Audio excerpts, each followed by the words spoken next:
ఎన్నికలే ఉన్నాను.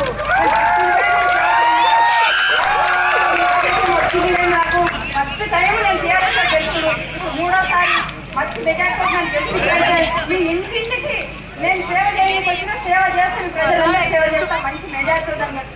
ఈ గల్లీలో ఒకరొకరు ఇల్లు చూస్తే ఒకరొకరు బాధిస్తే లైట్లు లేకుండా ఏం చేస్తుండే, బాత్రూమ్ లేకుండే.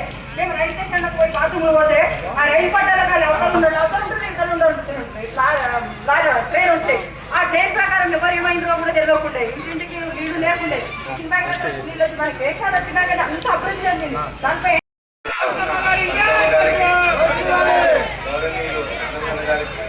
అందరికీ నమస్కారం. నేను తొలిసారిగా సంవత్సరంగా పోటీ చేస్తున్నాను. మీ అందరి అభిమానం నాపై నుంచి నన్ను గెలిపిస్తే మీ ఇంట్లో మంచిగా అందరికీ ఏ సమస్య ఉన్నా ఇంత పెద్ద కొడుకులాగా ఒక తమ్ములాగా మీకు అన్ని సేవలు నేను అందిస్తాను. దయచేసి నన్ను గెలిపించగలరని కోరుకుంటున్నాను. 4 వారాల్లో కూడా నాకు పాజిటివ్ ఇట్లాగే రెస్పాన్స్ 4 గెలుస్తామనే నమ్మకం కలిగింది.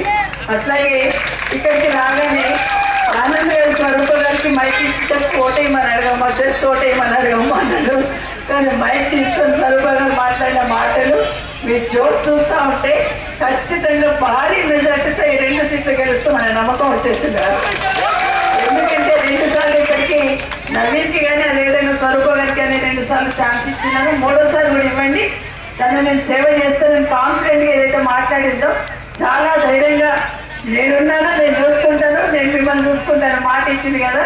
మీరు 2-3 రోజులు ప్రచారం చేసి ఒక్కరోజు మీరు ఒక్క ఓటు వేస్తే 5 ఏళ్ళు మీకు సేవకురాలుగా పనిచేస్తానని చెప్పింది.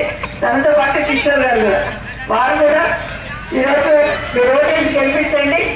స్వరూపంగా ఎంత చేస్తున్నారో నేనంటే మీరు ఎంటూ చేస్తానని చెప్పారు. మీరందరూ కూడా కారు గుర్తు ఓటేసి వేయించి గెలిపించమని మిమ్మల్ని అందరినీ కోరుతా ఉన్నాను.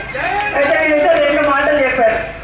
ఒకటి నవీన్ మాట్లాడుతూ మంచిని 10 సార్లు గెలిపించిన సంతోషం, చెడుని ఒక్కసారి గెలిపిస్తే నష్టపోతారు అన్నారు. అది వాస్తవం. ఒక్కసారి మనము కాంగ్రెస్ పార్టీకి ఓటేసినందుకే 2 సంవత్సరాల నుండి ఎంత దోషపడుతున్నాం అర్థమైంది కదా. కేసీఆర్ సిల్కలు చెప్పినట్టు చెప్పింది అందరికీ, మోసపోతామో జాగ్రత్త అన్నారు. అట్లాంటిది 2 సంవత్సరాల నుండి కాంగ్రెస్ పార్టీ ఏం చేస్తుందో మనం అందరం చూస్తున్నాం. అందరూ కాలు గుర్తు ఓటేయండి. అట్లాగే స్వరూప చెప్పింది ఏమన్నది, పులి పులే తొడలు అన్నది, బాగా గుర్తు పెట్టుకోండి.